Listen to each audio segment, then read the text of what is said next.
long time ago, there was a young man, and he was living in Warsaw right before the ghetto was established. And he was running through the streets of Warsaw on a cold, dark, rainy night, I imagine.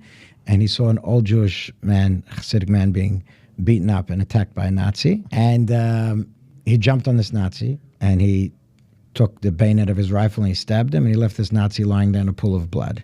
And then he carried the old Hasidic man back to his home and somewhere, in the ghetto, and delivered him safely to his family. Tragically, somebody saw what happened and went and told, the Germans about it. And then there were wanted signs up for this with his likeness, and they were looking for him everywhere. So this young man, whose name was Shaya, he had to go into hiding. So he went into hiding. And then there was this other person in the ghetto. Her name was Ruth, and she was very beautiful. She was blonde, blue eyes, and she was working in like the soup kitchen or the food distribution center. And this one SS guard took a particular liking and kept coming back every few days seeking her, until one time her friends told her when she came to work, so to speak, he's looking for you, he's drunk, you really better run because he's obviously got the worst intentions. So she went into hiding too.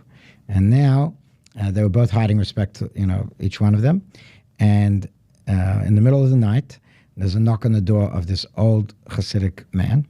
And it's this young Shaya, and he's 19 years old. And he says, go call the father of the house. I want to speak to him. So they go, they wake him up. He's nervous. 3 o'clock, and that time you get a knock on the door. You think the worst, the Gestapo, who knows? And who's at the door? It's this man. He says, listen, I saved your life. Now I need a favor. What is it? I want to marry your daughter. And that was Ruth. And they brought her. And 45 minutes later, they were married. They gathered up a minyan, and they escaped. And there was a young boy who begged them to take him along. And they said, we can't take you because we don't even know if in 5 minutes from now we'll be alive.